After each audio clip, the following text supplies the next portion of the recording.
먼저 10위는 흰토끼 사탕 따마이투입니다. 이 흰토끼가 그려진 포장지를 벗겨내면 하얀 캐러멜이 나오는데요. 우리가 상상하는 딱 그 맛입니다. 네. 이 따마이투 사탕은 상하이 관성위원회에서 생산하는 연유 캔디로 1959년 판매를 시작한 이래 60년째 사랑을 받고 있는데요.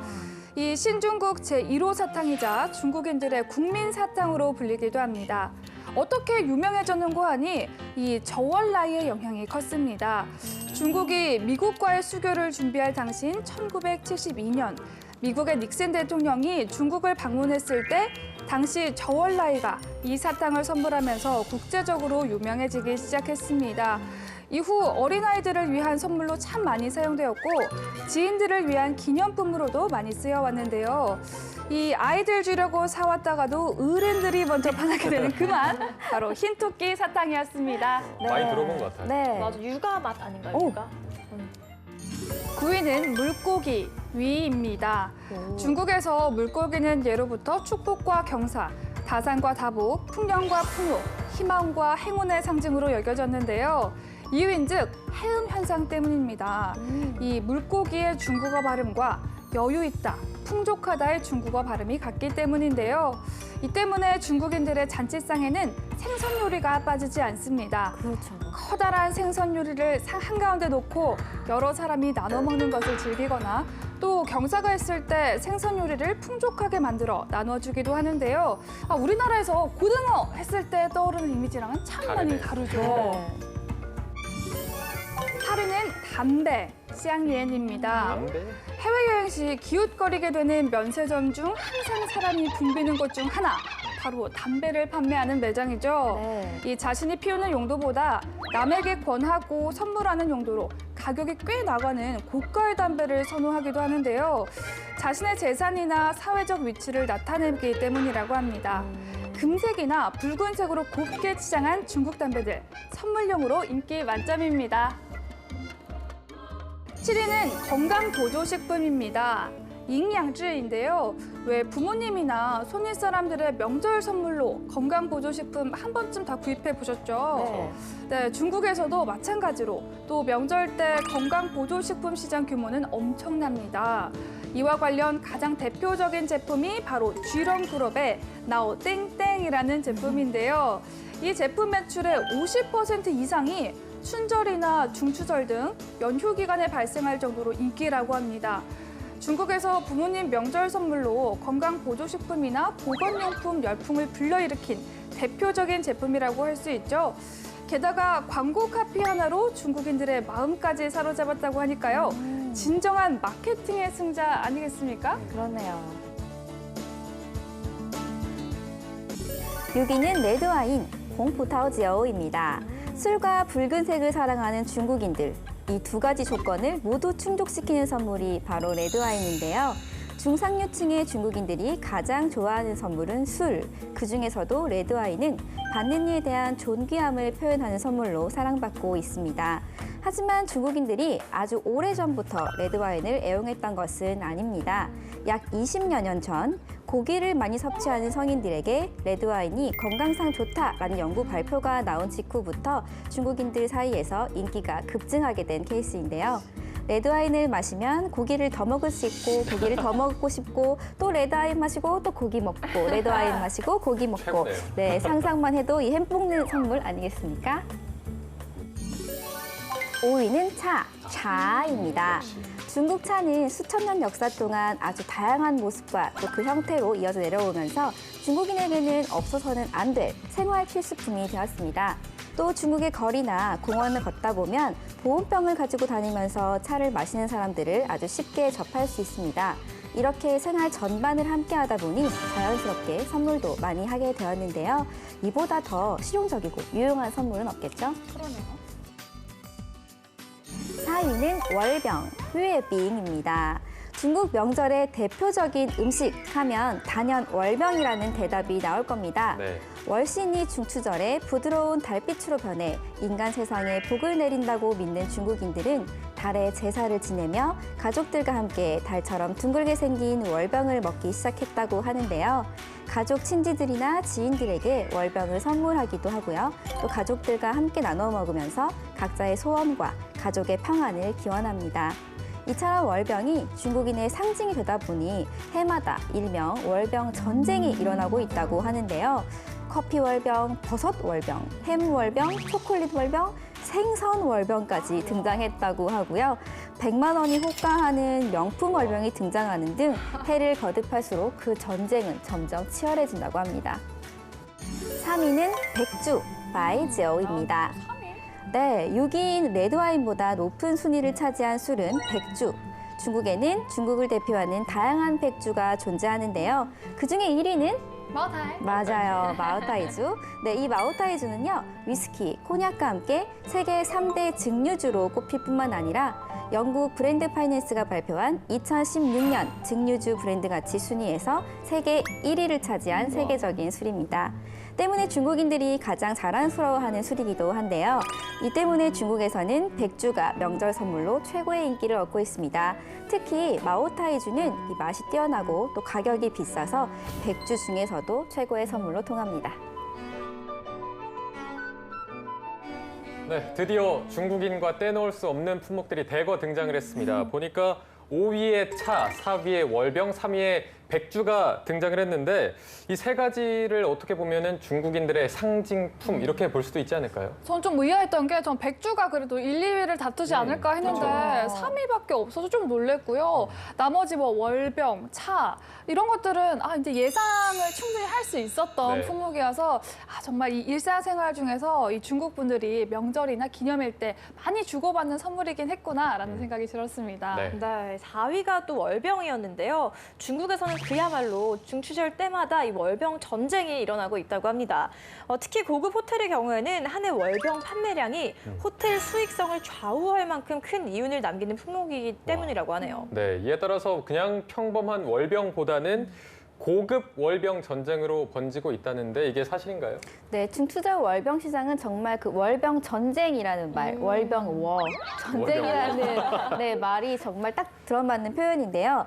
최근에는 이제 월병이 되게 기름져가지고 건강에 좋지 않다라는 말이 돌면서 네. 웰빙 월병, 아. 즉 조금 더 비싼 월병이 각광받게 되기 시작했습니다. 네. 에르메스 월병, 아이고. 구찌 월병, 샤넬 월병, 와. 루이비통 월병 등 진짜 명품 브랜드에서 출시한 제품들인데요. 네. 대부분 VIP 고객들한테 선물로 증정을 하거나 혹은 고가의 판매를 하기도 한답니다. 비싸 보여요. 이제 1, 2위가 남아 있습니다. 과연 어떤 품목들이 차지를 했을지 바로 확인해 볼까요? 네, 중국인들이 즐겨하는 선물 탑 10. 마지막 1위와 2위의 순위입니다. 1위 후보입니다. 자, 먼저 중국의 크리스마스 이브엔 백설공주도 이것을 먹습니다. 바로 사과. 사과. 자, 역시 뭐니 해도 머니가 최고죠. 이 남녀노소 불문 최고의 인기 선물 홍bao. 이 중 1위는 자연스럽게 홍보 쪽으로. 네. 현금이 아닐까요? 맞습니다. 홍바오입니다. 역시 돈이 최고죠. 무슨 말을 하겠습니까? 사과, 홍바오 둘 다. 그러네요. 네. 자, 중국에서는 세뱃돈이나 결혼식 축의금을 줄 때 복, 길, 재 등의 글자가 적힌 붉은색 종이봉투에 넣어주는 관습이 있는데요. 바로 이것을 홍바오라고 합니다. 최근 중국 모바일 시장에서도 홍바오 바람이 불고 있는데요. 간편 결제가 성행하면서 SNS 공간에서 홍바오를 주고받는 문화가 확산된 거죠. 네. 이로써 중국의 대표 IT 기업인 텐센트와 알리바바는 매년 홍바오 전쟁을 치르고 있습니다. 처음 시작한 건 2013년 알리바바였지만 대박을 터뜨린 건 2013년 텐센트였죠. 이후 두 기업은 명절 때마다 새로운 홍바오 대란을 준비 중이라고 합니다. 근데 결국 털리는 건 저희잖아요. 그렇네요. 저희 지갑이죠. 네, 그렇죠. 네, 이어서 2위는 사과, 빙고어입니다. 사과가 예쁘네요. 아니, 값비싼 월병도 있고 백주도 있고 홍바오가 나오다가 갑자기 사과라니요? 너무 생소합니다. 하지만 그 어떤 선물보다도 큰 의미를 담고 있는데요. 중국에서는 크리스마스 이브를 빙안예, 평안밤이라고 하는데요. 사과의 중국어 발음이 바로 빙고이기 때문입니다. 자, 이 때문에 예쁘게 포장한 사과를 서로 주고받으며 평안을 기원하는 문화가 생긴 거죠. 하지만 해를 거듭할수록 중국 지방 곳곳에서 크리스마스 관련 종교 활동과 공연은 물론 심지어 백화점이나 상점에서 성탄 기념 세일을 하는 것까지 금지하는 강력한 크리스마스 금지령이 내려지고 있는데요. 중국 정부의 단속 대상에 사과도 포함된 것으로 알려졌습니다. 아니 하다 이제 사과까지 잡네요. 뭔가 억울하네요.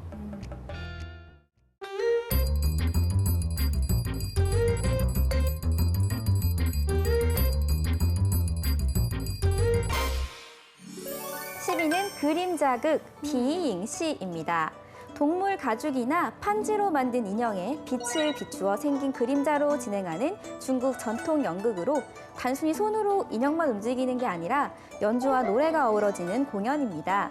인형들은 막대로 조종이 되고요. 또 팔다리를 섬세하게 움직일 수 있는 관절이 있어서 자유자재로 움직임을 표현할 수 있는데요. 지금으로부터 약 3,000년 전에 생긴 것으로 추정이 되고요. 2011년 유네스코 인류무형문화유산에 등재되었습니다. 최근 그림자극은 특별한 행사에서 만나보실 수 있는데요. 다양한 문화와 사회적 정보를 전달하기에 역사, 문화적으로 대단히 중요한 역할을 하고 있습니다. 책상 스탠드 켜놓고 손으로 비둘기 좀 만들어 보신 분들 중국의 그림자극도 눈여겨봐주세요. 9위는 귀뚜라미 싸움, 또 시슈아이입니다. 뭐 다른 특별한 거 없습니다. 이제 말 그대로 귀뚜라미 2마리를 놓고 싸움을 이렇게 파이트를 붙이는 건데요. 불쌍해요. 한 마리가 꽁지가 빠지게 도망가게 되면 승패가 결정나는 게임입니다. 귀뚜라미 싸움은 중국 당나라 황제가 즐겼던 데서 유래한 게임인데요. 요즘까지도 명맥이 유지되어 오고 있으면서 귀뚜라미 협회 주관으로 귀뚜라미 대회까지 열리고 있습니다. 가을에 중국 여행 가시면 귀뚜라미 싸움 보실 수 있으니까 놓치지 마세요. 저 어릴 때 진짜 많이 봤어요. 실제로. 정말로 실제로. 귀뚜라미 진짜 많이 팔아요. 8위는 콩주놀이, 콩주입니다. 콩주는 명나라 때부터 전해져 내려온 중국 서민들의 봄철 전통 놀이입니다. 2개의 대나무 막대에 줄을 매달아 대나무 통 가운데 부분에 실을 넣어 감고 빠른 손놀림으로 방향을 바꿔가면서 돌리는 건데 이게 한번 딱 보면 금방 아실 수 있으실 텐데 설명하기가 너무 힘드네요. 저거네요, 저거. 네, 저거네요, 저거. 콩주를 돌리는 모습이 우리나라에서 한때 선풍적인 인기를 끌었던 이 요요하고 비슷하다고 해서 중국판 요요 혹은 돌아가는 모습 때문에 중국판 팽이라고도 불립니다. 7위는 등불놀이, 떵회입니다. 중국의 밤거리를 떠올리면 거리 곳곳에 걸려있는 빨간 등불이 떠오르죠. 중국에서는 춘절이나 중추절 혹은 원소절이 되면 거리와 상점이 온통 반짝이는 등불로 화려하게 장식되는데요. 특히 원소절에는 등불을 걸고 탕이안이라는 전통 음식을 먹는 풍습이 있습니다. 그리고 춘절에는 중국 최대의 명절을 가장 화려하고 멋있게 보내고 싶어하는 중국인들의 마음을 충분히 이해할 수 있을 정도로 가는 곳마다 등불이 화려하게 장식되는데요. 그 거리를 건너라면 중국인들이 자신들의 전통 문화에 대해 얼마나 큰 자부심을 가지고 있는지도 느낄 수 있습니다. 네, 굉장히 생소한 것들이 많이 나왔는데 하나씩 한번 살펴보도록 하겠습니다. 10위가 그림자극. 우리나라 국민 대다수가 할 줄 안다는 그 비둘기부터 해서 많은 분들이 좀 해보셨을 것 같은데 실제로 좀 재밌을 것 같아요, 이거는. 네, 뭐 그림자극은 실제로 그림자만 보면서 연극을 보는 거기 때문에 이 그림자가 굉장히 정교할 것 같은 네. 느낌이 드는데 실제로 어떤가요? 저 초등학교 때 중국에서는 사상교육 같은 거 할 때 이런 걸 많이 해요. 아, 이 그래서- 그림자극으로? 네, 그래서 어떤 이야기를 보여주는데 사실 그 안에는 중화사상이 들어있는 이야기의 연극을 참 많이 하는데 그때는 사실 재밌다 별 생각 없이 봤는데 이번에 다시 보니까 저거 만들기가 사실 정말 쉽지 않거든요. 정말 정교해야 하고 또 인형을 만드는데 몇 가지 방법이 있습니다. 먼저 가죽으로 만든 그림자 인형은 5가지의 색상으로만 칠을 해야 되는데요. 그래서 굉장히 화려해요. 이게 뭐 관절마다 움직이는 거라서 직접 보면 정말 소름 돋을 정도로 그러니까요. 굉장히 정교할 것 같은데 감동도 있을 것 같고요. 그런데 사실은 아까 보면서 다 같이 좀 소름 돋았던 부분이 귀뚜라미 싸움이 있네요, 이게. 중국의 귀뚜라미로 뭐 실제로 그냥 싸움을 이렇게 붙이는 건가요? 저는 사실 이 귀뚜라미 싸움을 완전히 잊고 있다가 이번에 정말 오랜만에 떠올린 저희 어린 시절 추억이었어요. 시장에 가면 그 뮬란에 나왔던 귀뚜라미처럼 네. 그 작은 뭐라 그러죠 그거를? 이렇게 애들을 철장? 뭐 새장 비슷하게요. 귀뚜라미 장 안에다가 귀뚜라미를 넣어놓고 그럼 걔들이 계속 울어요. 귀뚜라미 소리가 거의 몇백 마리가 그 시장 골목을 지나가면 계속 우는데 그거를 사람들이 그렇게 사고 저도 몇 번 사봤거든요. 근데 그 할아버지랑 아저씨들이 그렇게 시장 골목에 이렇게 앉아서 다 같이 막 이렇게 하는 모습을 보고 아 저게 재밌구나라고 생각을 했는데 이게 싸움이 되나요? 네, 이게 고양이 수염으로 귀뚜라미 뒤를 이렇게 고양이 수염이요? 네, 이렇게 살짝 뒷부분을 간질면 귀뚜라미가 흥분해서 죽을 만큼 싸운다고 합니다. 어머.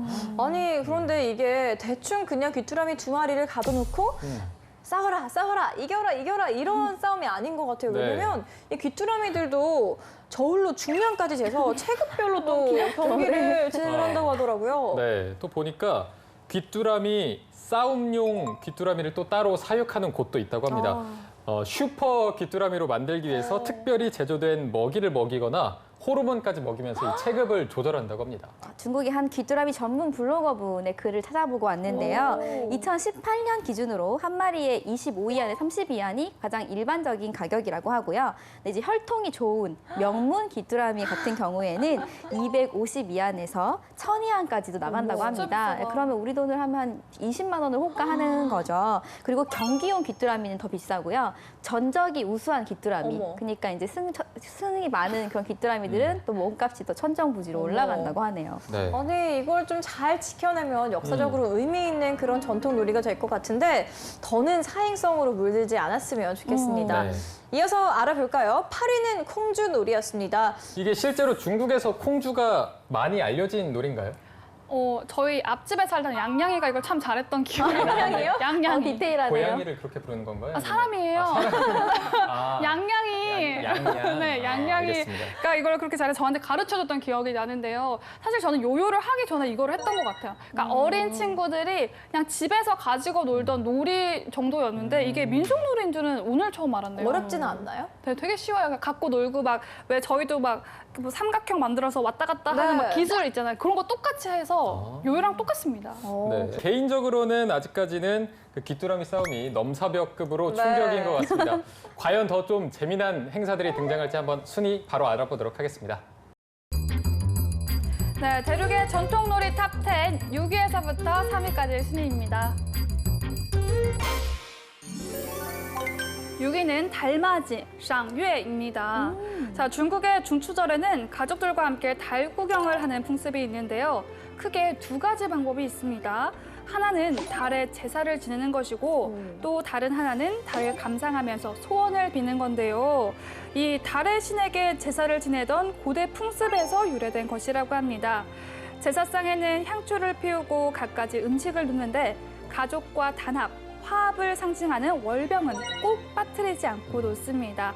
둥그런 보름달과 둥근 모양의 월병, 이 두 가지 모두 가족의 단란함을 상징한다고 하네요. 네. 5위는 장기, 시아치입니다. 중국 장터에 가면 군데군데 사람들이 막 우르르 모여있는 모습을 심심치 않게 볼 수 있잖아요. 아, 무슨 구경거리가 있나 해서 가까이 가보면 장기를 두는 사람을 애워싸고 벌어지는 장기판인 경우가 참 많은데요. 네. 나이가 지긋하신 할아버지, 또 중년 아저씨들이 모여서 장기를 많이 두고는 합니다. 장기 한 판이 끝나면 사람들이 서로 웃고 떠들고 악수하는 모습도 볼 수 있는데요. 아, 이 장기판이 길어지면 한나절은 지속되는데도 대부분 사람들은 아랑곳하지 않고 그 놀이를 끝까지 지켜보기도 합니다. 네. 장기판을 애워싸고 구경꾼들은 이러쿵 저러쿵 훈수 두느라 장기판이 벌어진 곳은 늘 시끌벅적한데요. 오해하지 마세요. 싸우는 거 아닙니다. 4위는 춘련 그리기, 춘리엔입니다. 왜 중국 여행하다 보면 집 대문 곳곳에 빨간 종이에 황금색으로 복자가 쓰인 종이가 붙어 있는 걸 볼 수 있는데요. 네. 바로 이 종이를 춘련이라고 합니다.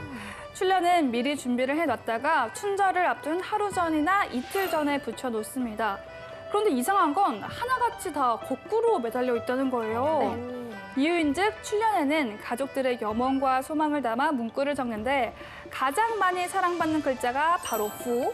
그런데 복이 오다라는 뜻의 중국어와 복을 거꾸로 하다라는 뜻의 중국어가 동음이어이기 때문에 한 번에 들어온 복이 절대 빠져나가지 말라라는 의미에서 거꾸로 붙여놓기 시작한 거죠. 자, 꼭 알아두세요. 괜한 친절 베풀다가 종이 똑바로 부셔놓으면 안 됩니다. 큰일 납니다. 3위는 용선 경기 롱촨입니다. 음력 5월 5일 중국의 단오절에는 용선 경기가 벌어지는데요. 중국인들이 용 모양의 배를 타고 벌이는 액막 축제입니다. 기원을 살펴보면 초나라 때로 돌아가는데요. 당시 충신이었던 구런이 강일툰 신에 안타깝게 목숨을 잃었고 이를 슬퍼하던 사람들은 그의 사체라도 수습하기 위해 강을 샅샅이 찾았는데요. 하지만 끝끝내 발견하지 못했고 물고기들이 구런의 시신을 파먹지 않도록 돌을 저었다고 합니다. 이후에는 매년 5월 5일이 되면 구런을 가리며 용선 경기를 벌여온 것인데요. 용의 머리로 화려하게 장식된 용선 경기는 볼거리와 박진감까지 제공하고 있어서 많은 중국 분들에게 사랑받고 있습니다. 네, 저는 중국 하면 가장 먼저 떠오르는 게 5위에 나왔던 장기인 것 같습니다. 중국 길거리에 가면 아저씨들이 3, 4, 5 모여 있고 두 분이 장기를 두고 계시고 그 주변을 삥 둘러싸여 있잖아요. 맞아요. 그런 장면을 잊지 못할 것 같은데 요즘도 그런 모습 좀 많이 볼 수 있는 건가요? 특히 공원이나 아파트 단지 안에 작은 풀숲 같은 데 있는데 작은 의자 두고 그 위에다가 장기판 펼쳐놓고 막 얘기를 하는데 저는 그렇게 옆에서 훈수 두시는 분들의 그 멘트들이 맞아요. 너무 재밌더라고요. 그래서 아직까지도 장기 바둑은 많이들 하고 있습니다. 네. 네. 네, 그리고 4위는 출연 그리기였습니다. 네. 출연은 설명에 나온 것처럼 이 빨간 종이 위에 소망을 읊은 것을 이야기를 하는데요. 직접 그리기도 하는 건가요?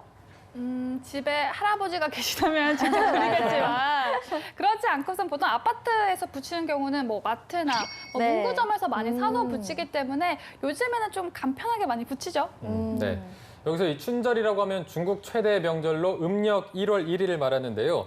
춘절 전날 밤에 온 가족이 모여서 만두를 빚고 저녁을 먹고 밤을 지새우는 풍습이 있다고 합니다. 네, 바로 이때 출연을 같이 쓰거나 또 준비한 출연을 뭐 문에 붙인다고 하는데요. 아까 출연을 거꾸로 붙인다 이런 얘기를 해주셨던 것 같은데 네. 동음이요. 이 중국어가 정확하게 어떻게 되는 건가요? 네, 여기에 있는 요 글자는 그 사람인 변이 있는 따오고요. 이 따오는 뒤집다라는 뜻을 가지고 있어요. 그 옆에 있는 요 글자는 도착하다의 따오예요. 소리가 같죠. 근데 중국에는 이렇게 동음이어가 주는 해응한상을 약간 미신으로 많이 믿고 있어서 뒤집어야 도착한다라고 생각하는 거예요. 네, 그래서 복을 뒤집어놔야 복이 도착한다라고 믿고 있기 때문에 이걸 굳이 이렇게 뒤집어 놓는데 아까 한경 씨 말씀처럼 친절을 베푼다고 다시 뒤집어 주시면 똑바로. 큰일 납니다. 네, 알겠습니다. 자, 이렇게 저희가 6위 달구경부터 3위 용선 행사까지 한번 알아봤습니다. 마지막으로 대망의 1위와 2위는 어떤 행사가 차지했는지 바로 알아보도록 하겠습니다. 대륙의 전통놀이 탑10 마지막 1위와 2위 순위입니다. 1위 후보입니다. 중국에서 매년 춘절 때 이루어지는 이것 때문에 미세먼지 수치가 올라간다라는 이야기까지 있었죠. 바로 폭죽놀이입니다. 네. 그리고 아무리 봐도 하는 방법은 모르겠지만 이 고스톱보다는 뭔가 좀 있어 보이기도 하는 놀이, 마작입니다. 네. 과연 이 중 1위는 무엇일까요? 이 되게 좀 이건 좀 어려운데요. 어렵네요. 그렇죠. 1위는 발표할게요. 폭죽놀이입니다. 중국어로는 펑,鞭炮라고 하는데요.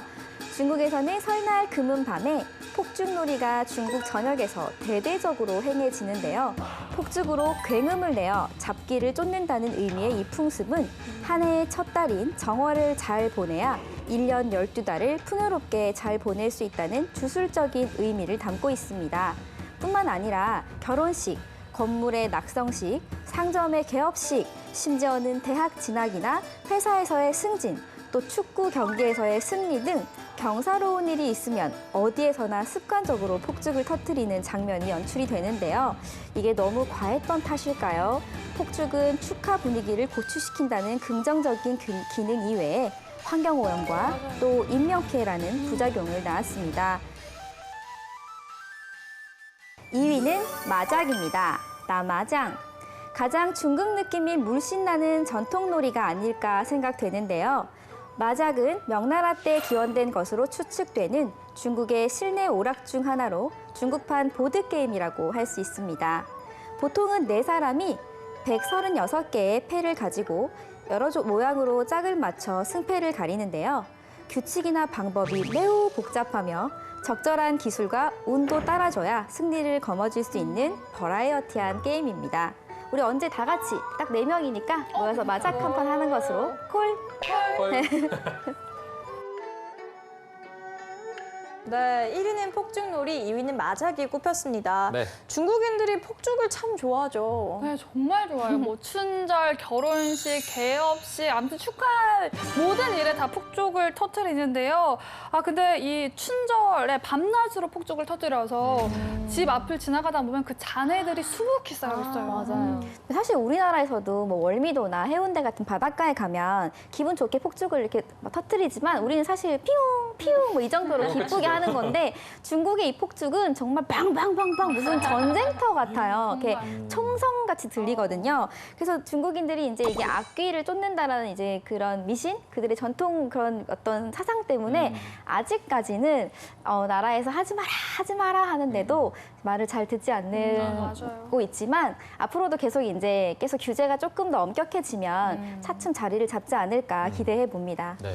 자, 그리고 이어서 2위가요. 저희도 잘 아는 마작이었습니다. 네, 저는 사실 이 마작을 핸드폰 어플리케이션으로 게임을 해본 적이 있어요. 네. 근데 정확히 규칙을 알지 못하고 했기 때문에 그냥 일단 되는 것끼리 그림 맞추는 맞추기. 듯이 그렇게 했었거든요. 실제로 이 마작의 룰 이해하기 어려운 게임인 건가요? 제가 알고 있는 룰은 그냥 이렇게 보통 4명이 보통 진행을 하고요. 한 사람이 14개의 패로 어떤 특정 모양을 만들어야 한다. 까지 알고 있는데 여기가 뭐 머리가 있고 또 몸통이 있고 이 몸통의 종류가 엄청 다양해요. 그래서 정말 이거 수학 박사가 와도 이해하기 좀 힘든 게임이 아닐까 싶었었어요. 네.